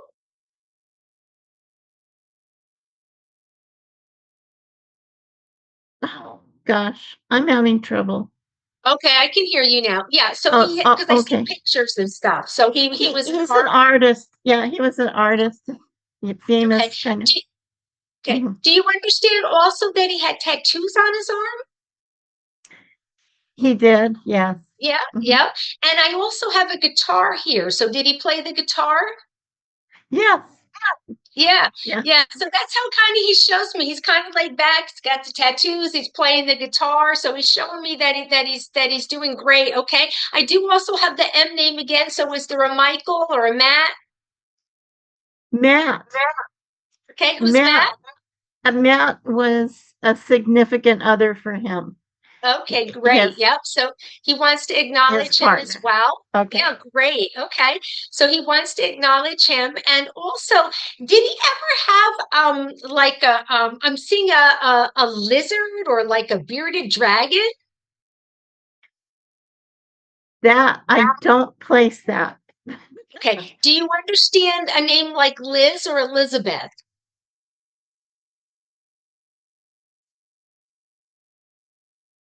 No. Okay. When I see that symbol, it means a couple things. So I'm going to ask you a couple of locations. Is there a trip or a memory to Mexico or Arizona? Well, we all came from Arizona. That okay. When I Okay. see the lizard iguana, for some reason it means Mexico or Arizona. So that's the Yeah. connection there. But he's very, very present. He wants you to know that he's very, very much around. He's giving me the number one. Is he your only son? He has a brother. I have two Okay. boys. Was he the first one then? He's the first, yes. Okay, all right, because it's the number one. It usually means first or only. But he's very, very much around. And did he wear glasses? No, not Okay, he didn't need them. He didn't, and he maybe for for some dramatic reason. I don't know because he didn't. okay, He so did not need them. he's showing me his eyes. So there has to be something significant with his eyes. Well, he had gorgeous eyes. Then that's it. Yeah, because there's Okay. something like he wants me to draw attention to his eyes. So Okay. that would be the connection. But again, he's very, very much around you, and I'm going to leave him with all his love. Oh, thank you so much. Okay. You're I welcome. appreciate it. All right. Yeah. Right. Thank you, everyone. Beautiful. You're welcome. All right, let's see if I got one more in me. I don't know. Let's see. All right, I have a gentleman here. He shows me he passed elderly, maybe in his 80s, possibly early 90s. There is a military connection for him. I feel like he had 3 children. There is an R name like Richard or Robert connected to him as well. I do feel like I have a dad here or a grandfather. I'm not sure yet till he gets a little closer. So who understands the man in his 80s, military connection, the Richard Robert connection? Hi. Sorry. Could you hear me? Yeah. Not really. I mean, everyone be okay? Oh, Nancy, you got to go back on mute. Hi. Okay, I did it. All right. Susan, do you understand it? Susan has her hand up. Yes, I do. Okay, and is this a dad for you? Yes. Okay. And do you understand also the number 3? So you're one of 3? No, that's the only thing I don't understand. Okay. Do you understand March then as being significant? No, I can't take March. Okay, so we got a 3 or March has to mean makes sense. Has it been gone 3 years? No, actually probably 3 weeks.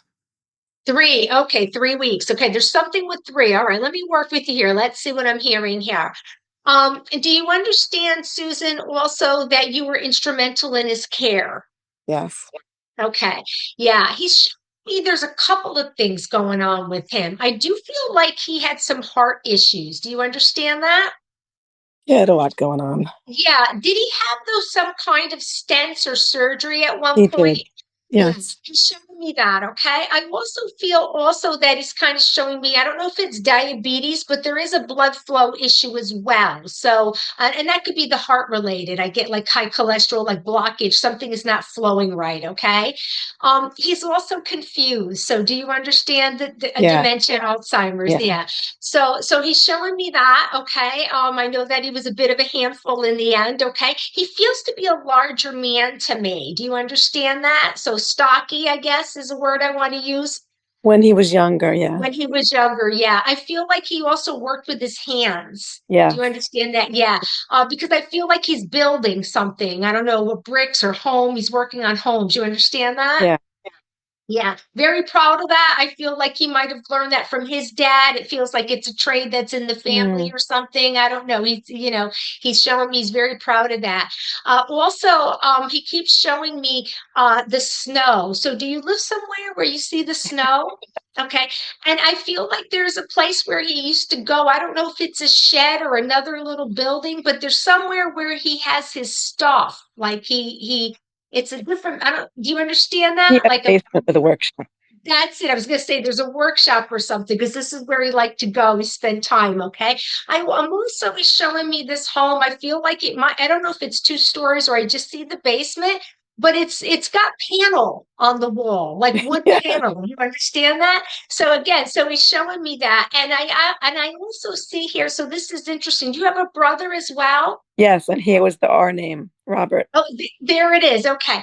Because he's kind of showing me like back in the day, that room was like the playroom, like when you Yeah, grew up. Do you yeah, understand that? Because yeah. what he's showing me actually is Twister, which I haven't seen in a very long time. You Could be understand that?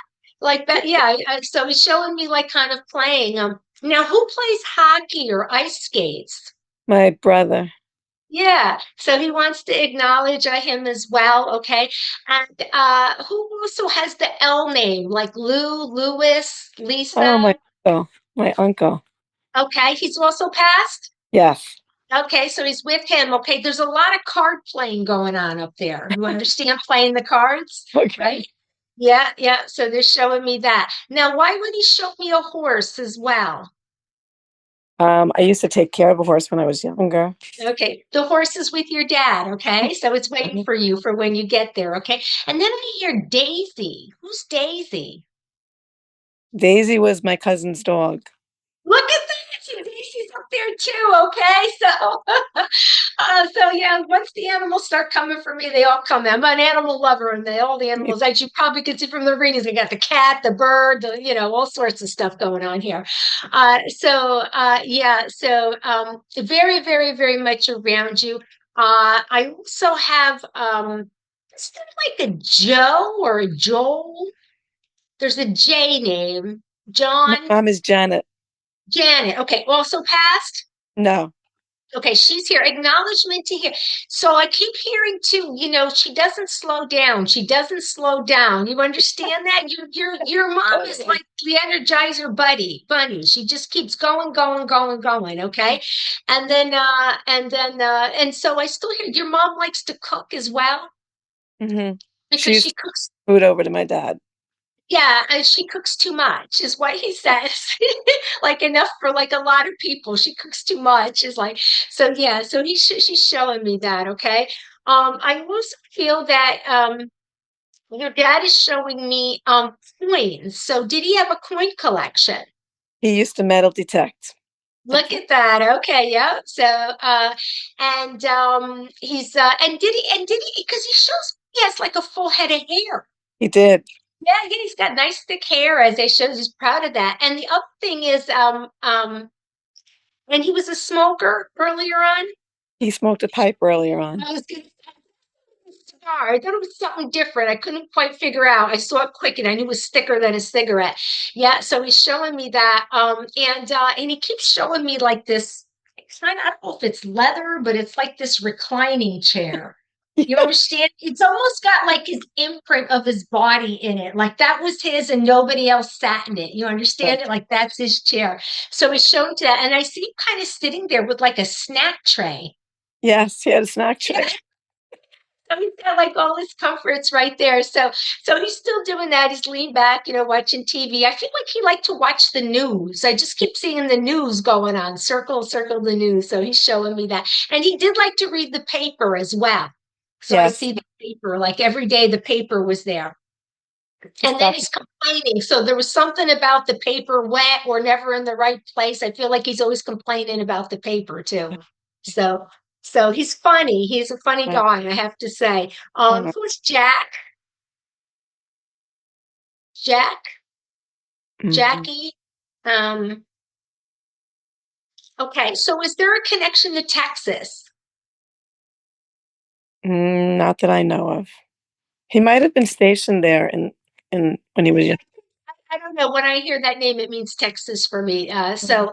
So I'll leave you with that. The only way I could take that is if he'd like to go to the casinos. No. No, then I'm going to say Texas. But I'm going to leave him with all his love. Yeah. That was so perfect. Thank you so much. Amazing. You're welcome. You're welcome. Thank you. All right. That's beautiful, Connie. Why don't we go ahead and wrap up with your final messages? Because I mean, we're wearing you out. We've gone 2 hours Oh, my tonight. bedtime was 9 o'clock. Are you kidding me? I know. We are so grateful for you. Well, Staying just a with us moment, I so want to late. apologize to Destiny. She had her hand up, but at that moment, there were 4 people going at that time. And Oh, I'm sorry we didn't get a chance to focus on you. Yeah. okay. And And by what the way, so and what were you I going to say, wanted Connie? to say, I wanted to say, if at any point you heard something that resonated with you, Spirit is very clever. There's a lot of people on the phone. So just know that that's your loved ones trying to come through. They're with you. Okay. I can't get to everybody, but there's going to be a lot of overlap. So if it touched you, it resonated with you, that's your people. Okay. Just send in their love. So know that. Okay. And also, if you subscribe to the Hawaiian YouTube channel, then when we put it up, you can ask your questions there, and Connie might be able to answer a little bit more on the YouTube. But then, of course, you can always do a session with her, which we put the links to her website, which is meaningfulmessages.info. And we will also put the on the YouTube for your upcoming events. We'll put all of that there. And Right. but I just want to thank you so much, Connie. And I'm so glad that we finally got to have you as a Yes. speaker. It's been wonderful. And do you have a parting message that you'd like to give to everyone? Sure. I just, want to say, just take a moment. I hope that, if you take anything away from tonight, a couple of things. Take a moment to kind of look at your life, where you've been, where you are now, how you got here, the people, the places, the things that, events that took place to bring you to be the person you are now. And if you're wanting to make a change, think about those solitudes and how you can, bring about those changes. And then also when it comes to mediumship, just know without a doubt, we survive our physical bodies because all this work is done from a place of light and love, and the bonds of love can never be broken. They are eternal. So that's why spirit communication is possible. Our loved ones never leave us.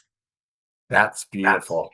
And maybe we will be able to maybe do a mini little workshop with Connie, and everyone could come, and we mini workshop to prepare people for your more high level classes. It'd be fun.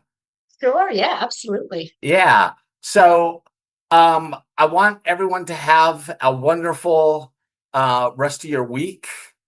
And I'm so grateful for all of you. And I absolutely love spending my birthday with all of you. And hopefully we will see you on the 20th.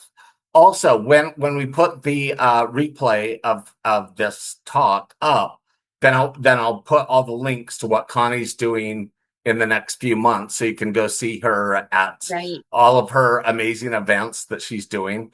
What unfortunately the Forever or what is that? What's Forever Family? No, the Helping Parents Heal. Unfortunately, this year, for some crazy reason, Helping Parents Heal is the same weekend as IANDS. Normally, they have them a week apart, so that's a challenge. But we'll put all the links to where you can find Connie in the or would like me to come speak or do a gallery session, just reach out to me and we can talk about it. Yeah, perfect. Thank you all. Love you. Thank you, Venus and Ned and Trisha and Katie for coming and helping. And thank you so much, Connie. You're such a light and you're doing such amazing work. I'm just grateful to you. And you have so much love and wisdom to share with the world. So thank you, Sean, and happy birthday. Thank you. I really enjoyed spending my birthday. I can't think of a better way, honestly, to spend my birthday. This has been wonderful. So again, thank you, everyone. Aloha. Have a wonderful night. And we will see you on the sharing group on the 20th. So aloha. Have a great night. Bye-bye.